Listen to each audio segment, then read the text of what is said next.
Today I am continuing to read from the story of classic crime in 100 Books by Martin Edwards. Chapter 1. A New Era Dawns.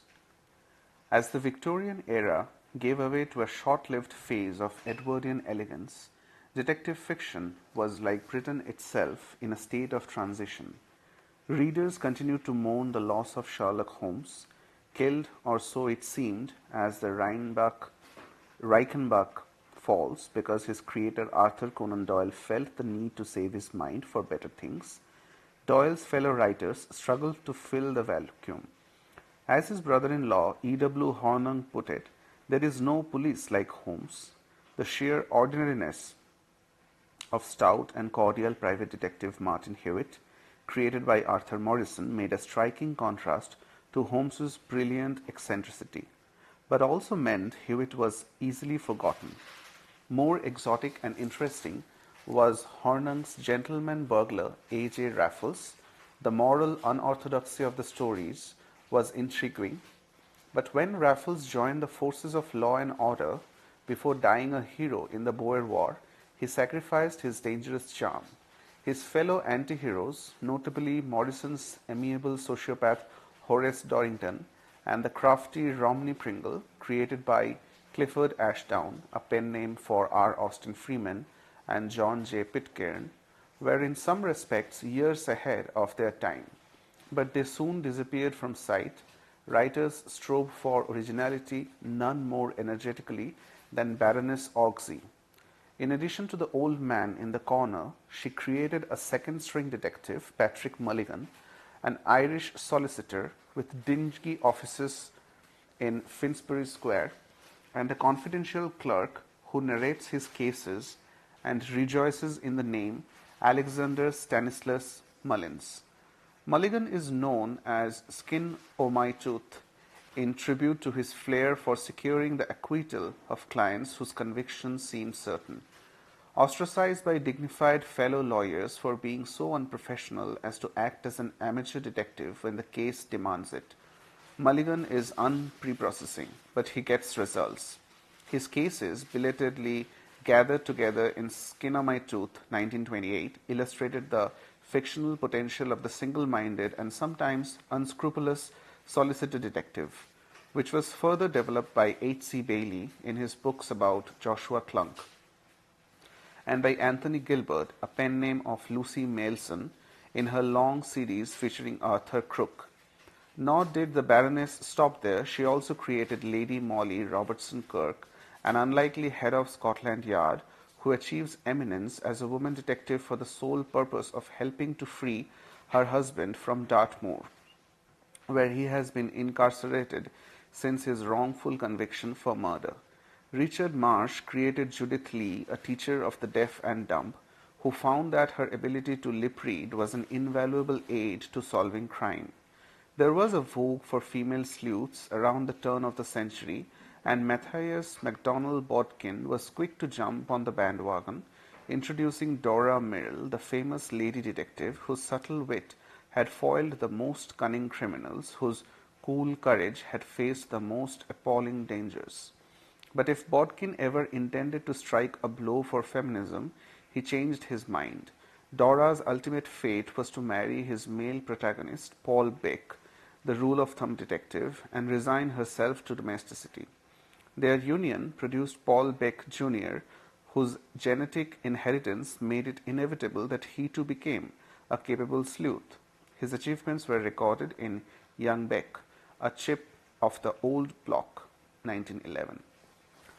Holmes and his rivals were seen at their best in short stories. After Wilkie Collins' masterpiece The Moonstone appeared in 1868, only a handful of first-rate British detective novels were published in the next 30 years.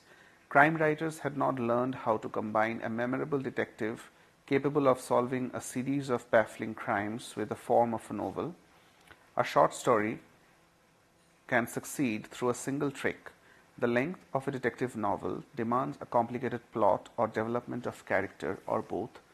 In his essay, A Defense of Detective Stories, published in 1901, G. K. Chesterton argued that the first essential value of the detective story lies in this: that it is the earliest and only form of popular literature in which is expressed some sense of the poetry of modern life.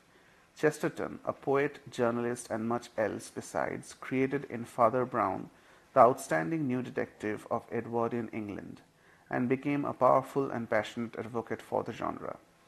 Not only is the detective story a perfectly legitimate form of art, but it has real advantages as an agent of the public weal. When the detective in a police romance stands alone, it does certainly serve to make us remember that it is the agent of social justice who is the original and poetic figure. Crime writers began to explore the possibilities that Chesterton had identified. They tackled a dazzling variety of subjects: political unrest, Edgar Wallace; philosophy about human nature, Godfrey Benson; scientific inquiry, R. Austin Freeman; and social class, Roy Honeyman.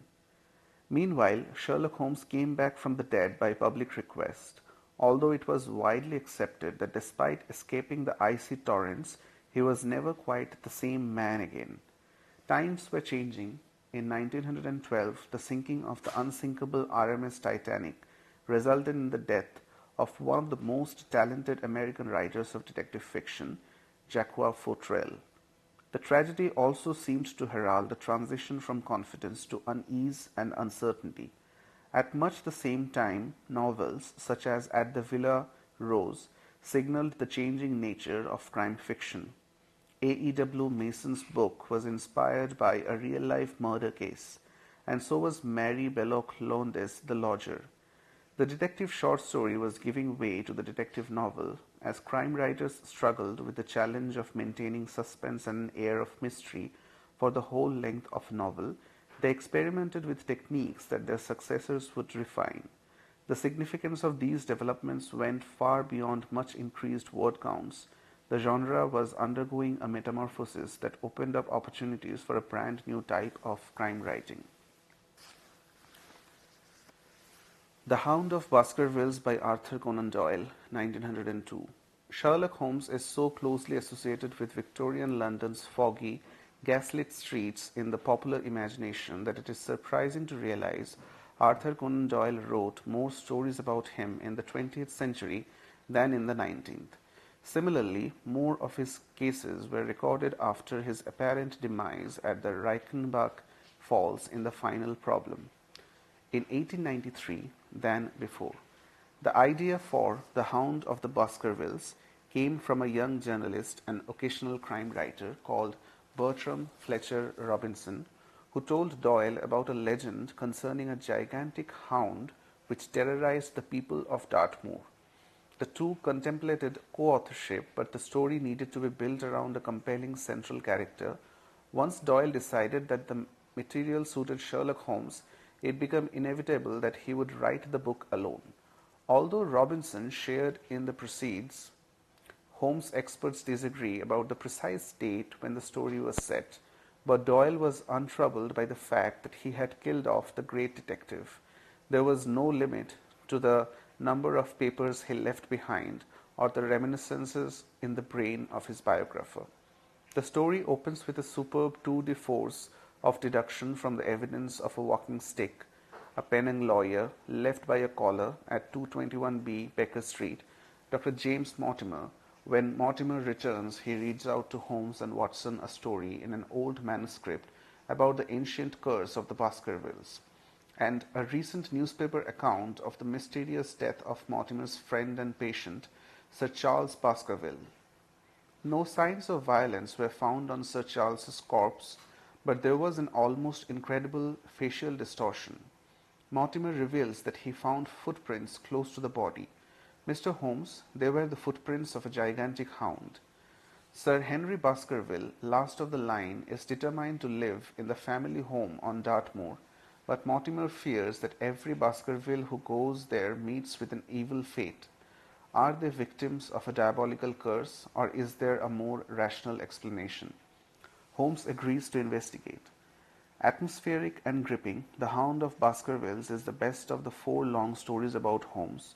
Although the structure is unsatisfactory, with Holmes offstage for too long, melodramatic elements such as the hereditary curse hark back to the Victorian novel of sensation, and it is easy to identify the villain. But Conan Doyle was not writing a tightly plotted whodunit of the kind that was to become so popular during the golden age of detective fiction. His fascination with the macabre and his brisk, memorable descriptions of people and places suited him ideally to writing short stories. Sir Arthur Conan Doyle wrote tales of historical romance, horror, and the supernatural, as well as non-fiction, but his fame rests primarily on his creation of the most famous of all detectives. Shortly after The Hound of the Baskervilles was published, it was serialized in the Strand magazine in 1901 before appearing in volume form the following year.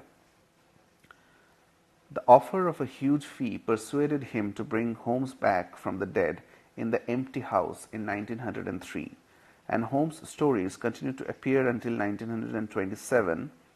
To this day, the great consulting detective enjoys worldwide popularity, fueled in part by successful film and television adaptations, and a never-ending flow of prestige stories by authors who find the appeal of the character and the chance to write in Watson's distinctive narrative voice impossible to resist. The Four Just Men by Edgar Wallace, 1905. The Four Just Men launched Edgar Wallace's career as a popular novelist in a blaze of publicity and scandal. While working as a journalist for the Daily Mail, Wallace came up with the idea of writing a crime novel with a difference. The public was to be invited to solve the mystery. A man whose reckless self-confidence was matched only by his energy and vivid imagination, he dashed off the novel in a burst of feverish activity and found it harder to interest a publisher than he had expected. Undaunted, he set up his own business, the Tallis Press, and published the story himself, with a massive advertising campaign, including the offer of prizes totaling £500 to the readers who deduced the correct solution to the mystery. The book was bound with a detachable competition form at the back, but the interactive publicity stunt proved so successful that it almost ruined Wallace financially. A large number of correct solutions were sent in, and he could not afford the prize money. His delay in announcing the winners led to the suggestions that he was a swindler. To avoid bankruptcy, he had to borrow the money from Alfred Harmsworth, owner of the Daily Mail. He sold the copyright in the book cheaply, but failed to profit from the later sales.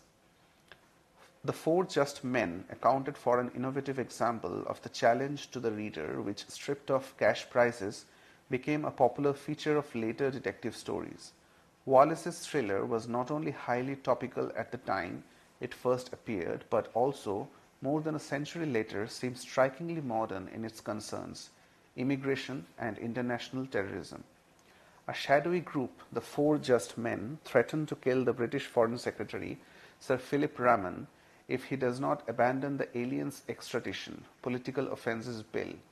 The new law will, they claim, hand over to a corrupt and vengeful government men who now in England find an asylum from the prosecution of despots and tyrants. Rahman, cold-blooded but courageous, refuses to bow to intimidation, and the authorities take every precaution to protect him. The tension mounts as Wallace evokes the febrile atmosphere of London, gripped by fear of anarchy and assassinations. When death occurs, it takes place in a locked room and appears inexplicable. The attitudes of the Four Just Men seem, to say the least, morally ambiguous, and when Wallace resurrected them in later books, he aligned them more closely with the forces of law and order. A later move towards respectability has often been made by the genre's anti-heroes, but it is striking that the leading exception to the rule, Patricia Highsmith's Tom Ripley, remains the most memorable and consistently interesting homicidal protagonist. The Four Just Men's ambivalent nature reflected the personality of their creator. Even when Richard Horatio Edgar Wallace became not merely a best-selling author but a high-profile celebrity, he remained a maverick and an outsider, rather than a pillar of the establishment. His gift for capturing a scene or character in a few vivid strokes compensated for the often slapdash nature of much of his work. For all his success, his extravagance meant that he died in debt while working in Hollywood on the film King Kong. Like the fictional ape, Wallace was larger than life and doomed to die too soon. The Case of Miss Elliot by Baroness Orczy, 1905. In 1901, Baroness Orczy published The Fenchurch Street Mystery, which introduced an unusual and distinctive detective, the Old Man in the Corner. This was the first of a series of half a dozen magazine stories called Mysteries of London, which were swiftly followed by 7 more stories, each concerning mysteries in major cities such as Liverpool, Glasgow, and Dublin. The stories about the Old Man in the Corner were eventually revised and collected in 3 volumes, of which The Case of Miss Elliot was the second in chronological terms, but the first to be published. The Old Man sits at the same table in an ABC tea shop, one of a large chain of popular self-service tea shops operated by the Aerated Bread Company, on the corner of Norfolk Street and the Strand. There he drinks milk, eats cheesecake, and fidgets incessantly with a piece of string. He acts as an armchair detective, with a Watson who is a female journalist, originally unnamed but later called Polly Burton. The focus of the stories is on solving the puzzles rather than on ensuring that the guilty are punished for their crimes. The Old Man is not one of those detectives with a passion for justice, and he is dismissive of the forces of law and order, maintaining that the police always prefer a mystery to any logical conclusion if it is arrived at by an outsider. The title story is typical of the series as a whole.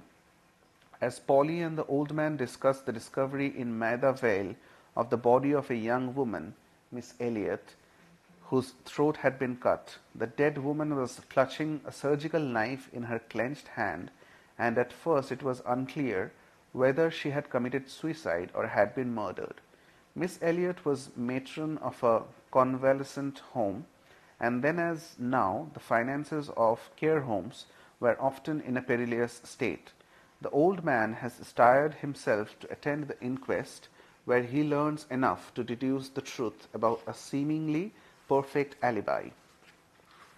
The Old Man is conceited and misanthropic, and even, it appears, capable of committing murder and getting away with it.